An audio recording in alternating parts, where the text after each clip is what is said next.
Assalamualaikum warahmatullahi wabarakatuh. Apa kabar kalian semua? Semoga sehat selalu dan diberikan lindungan oleh Tuhan Yang Maha Kuasa. Pada kesempatan kali ini kita akan membahas mengenai pengelolaan sumber daya kelautan Indonesia. Di negara maju sendiri, perikanan laut berkontribusi besar bagi produk domestiknya dan dapat meningkatkan kesejahteraan negara tersebut. Seperti halnya Indonesia, sumber daya perikanan juga perlu dikelola secara berkelanjutan agar lestari dan bisa dinikmati oleh generasi berikutnya. Kita mulai dari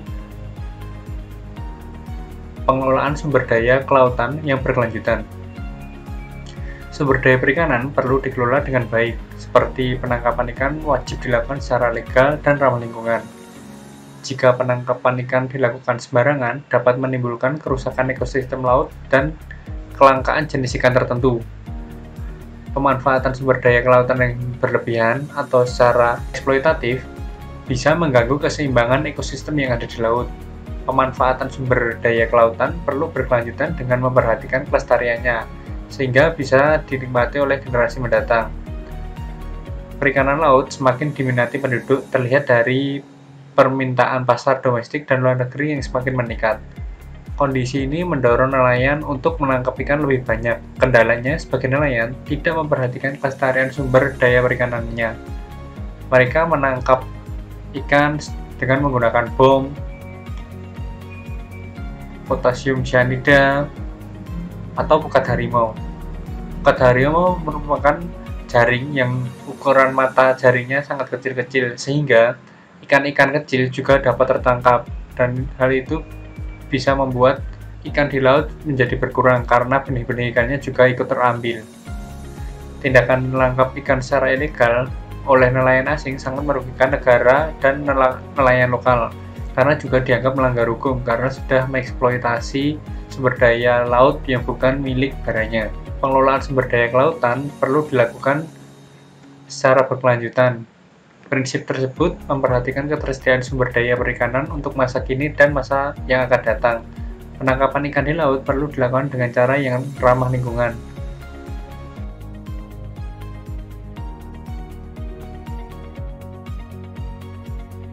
Ciri-ciri penangkapan ikan ramah lingkungan sebagai berikut. Pertama, memiliki selektivitas yang tinggi, yaitu hanya jenis ikan tertentu yang ditangkap atau jenis ikan yang biasa dikonsumsi, karena memang ada beberapa ikan yang dilindungi dan tidak layak untuk dikonsumsi.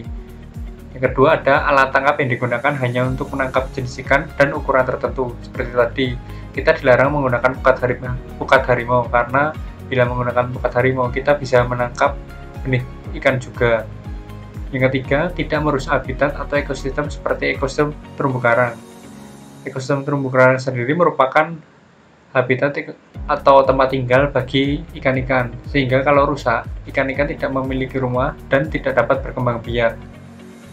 Yang keempat, tidak membahayakan keanekaragaman hayati dan tidak menangkap spesies dilindungi. Seperti tadi, bila kita menggunakan pukat harimau, dimungkinkan seperti spesies yang dilindungi ikut terangkat atau terjaring. Yang terakhir, tidak membahayakan keselamatan dan kesehatan nelayan. Seperti tadi penggunaan bom, hal itu juga bisa membahayakan keselamatan dari si nelayan sendiri. Potasium cyanida juga membahayakan karena saat melakukan penyebaran potasium cyanida, nelayan juga dimungkinkan menghirup potasium cyanida tersebut, sehingga dapat terjadi keracunan. Berikutnya, kita akan membahas mengenai pengelolaan sumber daya kelautan dengan konsep ekonomi biru atau blue economy. Laut menjadi sumber kehidupan banyak penduduk dan sumber pendapatan negara sehingga perlu dikelola dengan baik. Pengelolaan sumber daya kelautan perlu menyeimbangkan pemanfaatan dan kelestarian lingkungan. Kegiatan ini sesuai dengan konsep ekonomi biru atau blue economy yang kini menjadi perhatian dunia. Konsep ekonomi biru diperkenalkan oleh Gunther Pauli. Konsep ini seolah mengajak masyarakat global untuk mengubah paradigma bagaimana mengelola sumber daya alam secara optimal, arif, dan berkelanjutan. Konsep ekonomi biru sesuai dijadikan dasar bagi pola pengelolaan sektor kelautan dan perikanan yang saat ini kita akui masih belum optimal dan cenderung masih bersifat eksploitatif. Indonesia sebagai negara kepulauan dengan biodiversity terbesar di dunia sudah saatnya mandiri melalui optimalisasi pemanfaatan yang didasarkan pada pengelolaan berkelanjutan. Konsep ini memanfaatkan lingkungan alam dan teknologi. Blue economy berorientasi pada pelestarian lingkungan alam untuk mengurangi biaya produksi dan konsumsi, efisiensi sumber daya alam, memperbaiki mutu hidup manusia dan makhluk hidup, serta mengurangi risiko kerusakan lingkungan hidup. Pada ekonomi biru atau blue economy terdapat beberapa bentuk bisnis, contohnya penerapan aquaponik, yang kedua ada pengelolaan limbah ikan, yang ketiga ada budidaya ikan tanpa pakan, yang keempat penangkapan ikan dengan kapal layar, yang kelima ada pembangunan pelabuhan ekosistem atau ekoport. Biasanya industrialisasi itu mengeksploitasi sumber daya alam dan fokus pada profit saja, serta dapat merusak ekologi. Sedangkan untuk ekonomi biru dapat mengefisiensi sumber daya alam. Kemudian kita akan membahas mengenai pengelolaan kawasan laut sebagai penyimpanan karbon biru atau blue carbon.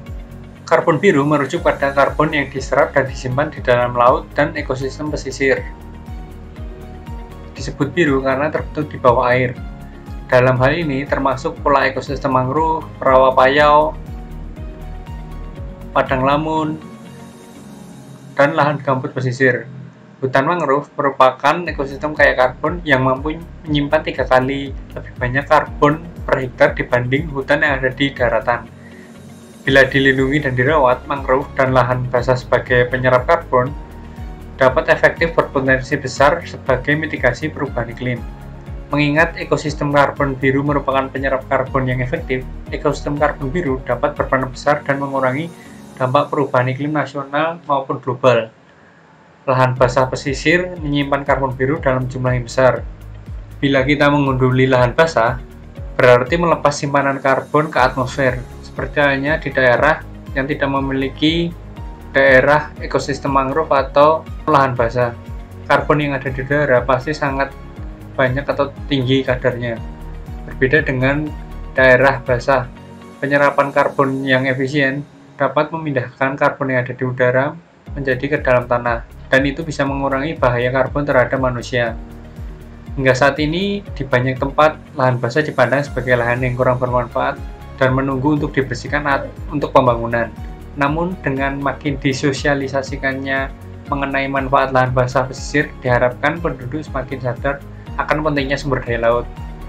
Prinsip keberlanjutan dalam pemanfaatan dan pengelolaan sumber daya perlu kita perhatikan demi generasi mendatang.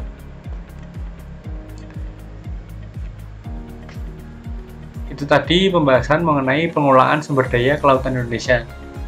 Terima kasih atas perhatiannya. Mohon maaf bila ada salah kata. Assalamualaikum warahmatullahi wabarakatuh.